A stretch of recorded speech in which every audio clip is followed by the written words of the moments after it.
Tonight's video is 3 creepy roommate stories from Reddit. They all start out normal and then turn into complete nightmares. This first story actually gave me goosebumps. So there's this girl in college, right? And she says she goes to a well-known party school. Like, she said it was such a party school that she likes to party, but she was thrown for a loop when she got there because everybody parties for real. She says the people there were off the wall. They would put themselves in dangerous situations. There would, of course, be excessive drinking and all types of things. Although it was a party school, it was very isolated, so anyone who was hanging around that wasn't college aged was definitely noticed. So one night she goes out and she has a few drinks. She comes back to her dorm room at about 2:30 in the morning. She lives with 2 other girls. Even though they do party and they go to a party school, she said they were all pretty serious students. She was the least serious, but nonetheless serious students in comparison to the others. So when they partied, she said it wasn't like the typical rager type parties that everybody else would go to. They would just kind of have like small get-togethers and gatherings at the house. Because of this, they would often have friends sleeping over like on the floor or on the couch, or sometimes in their beds depending on what the case was. So that night, her roommates had over a few people that she didn't know. When she got home, she saw that somebody had decided to sleep on the couch from the shadow she saw. She didn't want to turn on the light because she said she didn't want to wake anybody up. I would turn that light on. As she's passing the couch to walk to her bedroom, she notices that the figure on the couch is laying like abnormally stiff. She said he just had a weird energy to him, and it just looked like he was putting all of his effort into laying as stiff as possible. So she pauses. The guy like jerks his head to face her and is staring at her with wide eyes in the dark. He doesn't even move the rest of his body. I probably would have screamed to turn on all the lights. Everybody up now. Cause what the fuck is you looking at? So she just figured she startled him and that he was probably drunk or high. She said she just hurried past him, went into her bedroom and locked the door. She said he made her nervous and she wasn't taking any chances. I don't know. I just feel like going to sleep is a hell of a chance. That's just me. I wouldn't have been able to get no rest. I would have texted my roommate as soon as I got in my room. I'm not going to lie. Because, who this motherfucker on the couch staring at me? Anyways, at 4:30 in the morning, she wakes up because there's a strange sound at her door. She says it sounds like somebody is lightly drumming their fingers on the door. She just laid there and listened. Laid and listened. She said there were more quiet noises that sound like somebody was scratching their fingernails on the door. And they continued to get louder and louder until she could tell somebody was using both hands to scratch as hard and as fast as they could. And I feared this would be enough for me to crawl out of my bedroom window. I don't know. I'm just not taking no chances. That's just me though. So she pulls out her cell phone and finally decides to text her roommate. 7 years later. So she says, your friend is freaking me out. Is he coked out? He's banging and scratching on my door. Now, casually asking, is he coked out? What kind of partying y'all be doing? Roommate doesn't text back. Probably because it's 4:30 a.m., but hey, who knows? So she texts the other roommate the same thing. Mind you, the scratching has been going on this entire time. So it's been a couple of minutes that they've been scratching at the door at this point. Wee woo, wee woo. She said because neither one of them texted her back, she finally decided to actually call them. She said she was scared because she really didn't want to make any noise and she knows this guy outside of the door was trying to terrify her. She says she knows this is a good time to call the police, but she wanted to loop her friends in first because this was one of their friends. Fuck that. Friend or not, he ain't got no business banging and scratching on my door and jiggling my damn doorknob at 4:30 in the morning. I don't care how much coke he did. So she gets on the phone and the scratching stops abruptly. The roommate answers and she tells the roommate, yo, your friend is really messed up. Can you deal with it? Do we need to call the cops? He's seriously scaring me. He was scratching at my bedroom door. Really fucking weird. So the roommate doesn't say anything for a second. And then she goes, what friend? In that moment, I would simply pass away. So she goes, the guy sleeping on the couch. Roommate gets quiet again. We didn't have any guys over. Call the police. So now she's amped up. She realizes she hasn't heard the scratching in a while, so she don't know where he's at in the house. So she tells her roommate, lock your room door now. Then she hears a loud banging in the other end of the house, which is where the roommates share a room. Lauren and Monica. She could then hear Lauren and Monica screaming. She's calling the police, but she can literally hear him banging on their locked door. She said there was no doubt that he was trying to kick the door down. She tells the 911 operator what's going on and they dispatch 2 cars. The police here are used to dealing with drunk college kids and frat bros, but this was apparently really serious. So the dispatcher stays on the phone with her. So at one point, the banging stops. She's talking to the dispatcher when all of a sudden, she sees this man's fingers up under her door. He just wiggling them around and making growling sounds. With me, he would have lost at least 3 of them bad boys that night. She said she screamed and backed away and that she really regrets it and wished she would have just stomped on his fingers. When the cops pulled up, she could hear the sound of the sliding glass door open and close, and then he was gone. Cops never caught him. He had broken in through the side door by Jimmy in the lock. Her bedroom door was covered in huge scratches, which turns out he made with a pair of scissors that he left on the ground. She said what scares her most is the fact that she walked right past this man and looked him in his face. He wasn't trying to sleep. He wasn't drunk. He was hiding. He didn't know somebody else was finna come up in there. And he like, oh shoot. And it worked. And see, this is why I sleep with my bedroom door locked. But like, dang, the other roommates didn't hear the sliding glass door open or nothing. And I want to know from 2:30 to 4:30 a.m., what was he doing in the house? Like, was he just chilling? Crazy work. This next story might be worse. I don't know. So this guy said when he was 21, he transferred to a college that was in San Francisco. He found a really nice 2-bedroom apartment. It was cheap. It was close to campus, so it was ideal. And he found it on Craigslist. Already. Red flag already. I don't know. So there was a girl who already lived there. She was 29 and her name was Beth. He said Beth was tall and wide and had jet black hair. She also wore really pale makeup. But he said she seemed nice. He said she was a little quiet but nice nonetheless. She liked him, agreed to let him move in, so he did. His first night there, they go out for pizza, and he said he could immediately tell she was a little off. He said throughout dinner, she kept telling him how much he looked like Shia LaBeouf. I don't know why, but I feel like that would piss me off. He said he didn't know what to say, so he just kind of shrugged and said thanks. He says he looks nothing like Shia LaBeouf, so he didn't really understand where it was coming from. When they get back to the house, he asked her, has she seen his room? Now, if somebody says that to me, I'm expecting it to look like super dope. You know what I'm saying? Like, I ask people, have they seen my room? Because I have all these like posters and stuff, right? And I think they're cool. But she takes him to her room, and it's just covered with pictures of Shia LaBeouf. Wee woo, wee woo. He said that she even had printed out pictures of him all over her mirror. She had all of his movies. He didn't know what to make of it. He said he was creeped out because all night you've been saying I look like this guy, and now I come home and you're clearly obsessed with him. I fear I would have packed my bags immediately. First day in, first day out.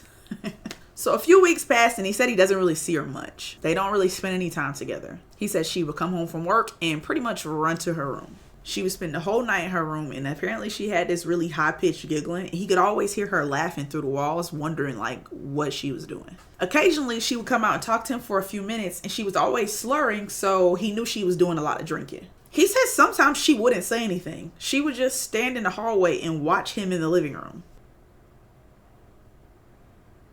Y'all don't be scared enough for me. Like, why are we not picking up on the cues here? Clearly, she's cooked in the membrane. He said he would turn to see her and be surprised and be like, oh, hey. And she would just awkwardly stand there and then do that giggle and then go back in her room. He said he was uncomfortable being around her and she gave him the chills. She would give me more than the chills. She would probably give me nightmares, I fear. So one night he wakes up at 2 a.m. because he hears what he thinks is the front door being unlocked. He comes out of his room and all the lights are off, but he can see Beth standing at the front door. She has her face against the door and she's turning the lock back and forth. As she's turning the lock back and forth, she's saying his name. Max Barker, Max Barker, Max Barker. At this point, I don't know whether to call the police, a psych ward, or exorcist, Ghostbusters. I don't know. He said it also didn't help that she looks like a bigger version of the girl from The Ring. I don't care if she looked like Emily Elizabeth from Clifford the Big Red Dog. You standing out here in the dark saying my name and clicking locks. But he goes back in his room and just tries to go to sleep. I don't know how y'all be getting rest in these stressful situations. I don't know how. He keeps living there, y'all. So he says one night he's watching Gladiator. She comes out of her room stumbling and she turns on the light, which forces him to pause the movie. He's annoyed, but she's asking, does he want to hear about her ex-boyfriend? And he's like, yeah, sure, I guess. Me? Actually, there wouldn't have been no me because I would have moved out when she was at the front door clicking locks saying my name. So 10 minutes into the story, she's so worked up that she's screaming to the top of her lungs about this breakup. He's afraid that the neighbors are going to call the cops and he's trying to tell her to lower her voice, but she's not listening. In the middle of her screaming, he gets really freaked out because she goes, I'll slit his fucking throat. So he says that was the big game changer. Oh, that's the big game changer. Now, that's too far. Not when you came home and she told you look like Shia LaBeouf all night and she had a damn shrine dedicated to him in her room. That wasn't enough. Not when you open your door and she was standing out there in the dark, clicking the lock saying your name. Not when she was standing in the hallway watching you in the living room. Those red flags weren't red enough. But this is where you draw the line. He says suddenly he has no idea what she's capable of. Suddenly. Anyways, after a few minutes of her finishing up the story, she says thanks and does that little giggle thing again. So he gets up and goes to his room to go to sleep. Again, I don't know how one would sleep in such a situation. I would get no rest. None. There would be turmoil in my bones. He said he did have an unsettling feeling about being in the house with her. And also there's no lock on his bedroom door. Because of this, he pushed the edge of the dresser in front of the door to kind of act as a barricade. I mean, at least you're doing something, I guess. So he goes to sleep. Y'all, he wakes up in the middle of the night to the sound of his dresser being pushed across the floor. Beth was opening the door. He turns on the light and he is yelling at her to stop. He says she got this crazy look in her eyes and he could tell that she's drunk. He pushes the door closed and yells at her to go back to bed. He can hear her walk back to her room, but he said he can't fall back asleep. Now you can't sleep, huh? Now you can't sleep. I bet not. The next morning when he walked into the hallway, he saw a steak knife on the floor by his room door. He said all he could think about was her saying what she was going to do to that ex-boyfriend. So he confronts her. Max Barker got balls. She said she didn't remember nothing. She didn't remember trying to push the door open. She didn't even remember telling him about the ex-boyfriend. So now he's had enough. He said his lease was month to month, so he found a new spot and he moved out. About a month after he moved out, she contacted him. He said he was at the movie, so his phone was turned off. When he got out of the movie theaters, he turned his phone on and had 40 plus text messages from this young lady. She's deranged. He said they were just insane texts that ranged from, "Hi, how are you?" to "I fucking hate you." He said he didn't respond and he never heard from her again. He also said he always wonders if he didn't put his dresser in front of his door that night, was she gonna come in there and slit his throat? It's a valid wonder. That is actually diabolical, and you should have left immediately when you seen the Shia LaBeouf posters. I feel like that's when you should have left. That's just me though. That's just me. Now this last story is nightmare fuel because everything just spirals so quickly. So there's this girl that moves into a new apartment. She said the walls are thin and because of the fire safety laws in her city, there's only one window in her bedroom and it doesn't lead outside. It actually faces the living room. I never heard no shit like that. That's so interesting to me. She said it was 3 bedrooms, one for her, one for the master tenant, and there was a spare room that was occasionally rented out to this real friendly guy. So apparently friendly guy had some issues with his work visa and had to move back to Canada, and it left him 2 weeks to find a new roommate. She said the quickest and easiest option was Craigslist. I just don't feel like Craigslist should ever be an option. I don't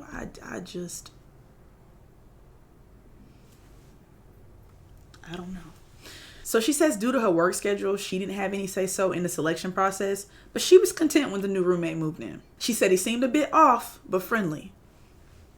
Now, we didn't heard that before. She said he was tall, a very large guy, but he was really quiet. He wasn't someone that she would go out of her way to hang with, but she was definitely cordial with him. About 2 weeks after he moves in, the master tenant goes on a trip to Hawaii, so it leaves the two of them home alone for about a month. She says the first few days, things are normal. 4 days in, she's woken up to banging on her door. So she says, let's call the roommate Kyle. So when she opens the door, Kyle is standing there looking crazy. He looks her dead in the eye and says, "So you want to tell me what went on last night?" And now she's shocked and confused because she came home from work at 9 p.m., showered and went to bed. Even if that's not what I came home and did, who the hell is you knocking at my door asking me questions? But she explains to him that nothing happened last night. And he says, "No, I heard you arguing and screaming with someone in your room." He also says he saw her in the side alley out the window arguing with the landlord. She's never met the landlord before.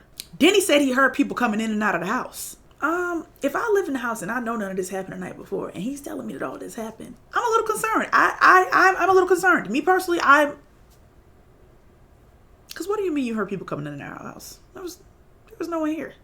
You saw me outside the window. I was in the bed asleep. So she's like, no, none of this ever happened. And he just stares at her for a second, then walks away and never brings it up again. The next morning, she wakes up to the same thing. This time he says he saw him arguing with her boyfriend, has seen her talking to the other roommate, and even asked her for the badge number of the officer she was talking to because apparently he saw her talking to a bunch of police. Now, mind you, she's single and the roommate is in Hawaii. I don't know who bruh man is seeing in the middle of the night, but he is clearly fighting demons. So this time she says she gets mad and she's like, cut it out. Don't know what you're talking about. None of this stuff is happening. Like, I get being angry, but also, again, I'm more concerned than anything. Because if you're adamant, you're banging on my door and you're adamant that you've seen me do these things, I just feel like we should get to the bottom of that. I just feel like we should get to the bottom of that because I know I'm not doing these things. And yet you're seeing me do these things. You're questioning about said things. So after she says that to him, he gets this like weird look on his face and he's like, I think I had a seizure in my sleep. Next time it happens, call the ambulance. And then he leaves. But then he comes back an hour later knocking on the door again. And when she opens up the door, Kyle tells the exact same story again. Word for word, bar for bar. I don't know, at that point, I fear I may have actually called 911 because maybe he's right. Like maybe he's experiencing some kind of sleepwalking or some kind of absent seizure. I don't know if people have absent seizures while they sleepwalk. I don't know if that's a thing, but clearly something's off if he keeps coming back to your door and saying the same thing. She said he actually does it a third time. And this time she tells him to leave her the fuck alone and she goes to work. I don't know. So she goes to work. She's reluctant to go home at night, but she's like, fuck it, we ball. At 1 a.m., she wakes up to slamming doors. Kyle is pacing the whole house.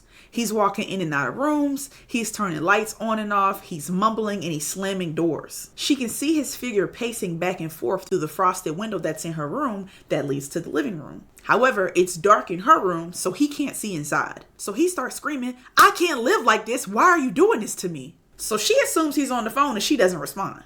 A few minutes later, he starts screaming her name, so she realizes that he's talking to her. She said at that moment she knew she had to get out.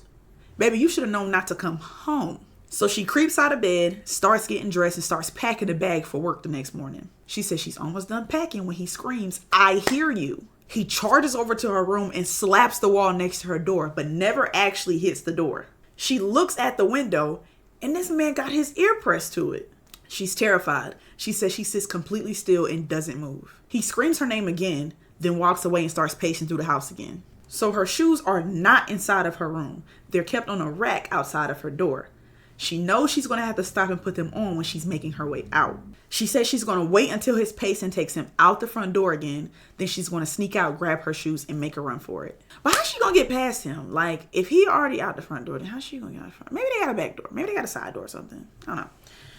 Anyways, as she's coming out with this plan, the pacing stops. He starts screaming again. He says, do you want to fight about this? Come out your room and we will fight about this right now. Y'all, this girl is 5 foot tall. She said he is easily 3 times her size, so she is definitely not looking to fight him. My problem is, I might have walked out there. Because what you mean you want to fight about this? So after a few minutes, he turns off all the lights and she hears the door to his room open and close. Then it's silent. She waits for a moment. She can't hear anything, so she decides to take her chance. She takes a deep breath, opens her door, steps out and grabs her shoes. Before she can even finish grabbing the shoes, she looks up. And who's standing there? Kyle is standing in the dark hallway with no shirt on, just boxers and socks. He says in a low voice, ma'am, we need to talk. We don't need to talk about the goddamn motherfucking thing. She grabs her shoes and runs out the front door. She says she ran about a half block barefoot before she even stopped to put them on. I'm not mad at that. I'm not mad at that at all. She said when she looks back, he's standing in the porch light in front of the door, just watching her run, but not moving. Luckily, she had a friend who lived 2 blocks away and she had a spare key to their house, so she just went and crashed there. Stayed there for about the next week or so while she worked things out with the tenant. Kyle agreed to move out. He said he didn't remember anything that happened and couldn't remember whether or not it was real, but he said if she said it was real, then he believed her. I just feel like we're not concerned enough about Kyle's mental health here. I think he should see a psychiatrist. The day he leaves, he sends her a picture of the house keys on the table and a text that says, I'm out. Her and a friend go to the house to make sure he actually left. And he did. When they got there, they saw he left a lot of food and his furniture. He also had ripped all of the fire alarms off the ceiling. Not only that, but he unscrewed the deadbolt from the front door. And he left all of these things lined up neatly on the table. They then realized that the front door can only be locked from the outside, and it was locked when they got there, so Kyle must still have a key. They call a locksmith immediately. Even after changing the lock, she said she was terrified to stay there alone. She said she never went to sleep without barricading the doors with furniture. To this day, she still fears for his safety because clearly he was psychologically unstable. I'm not gonna lie, the first night he came and told me he saw me standing in the alley talking, that would have probably been enough for me. That probably would have been enough for me. But whew, crazy business. Which story freaked y'all out the most? I'm not gonna lie, for me it was probably the first one. But I want to know what y'all think. I'm definitely gonna have to tell some more like this. Anyways, y'all be safe out there.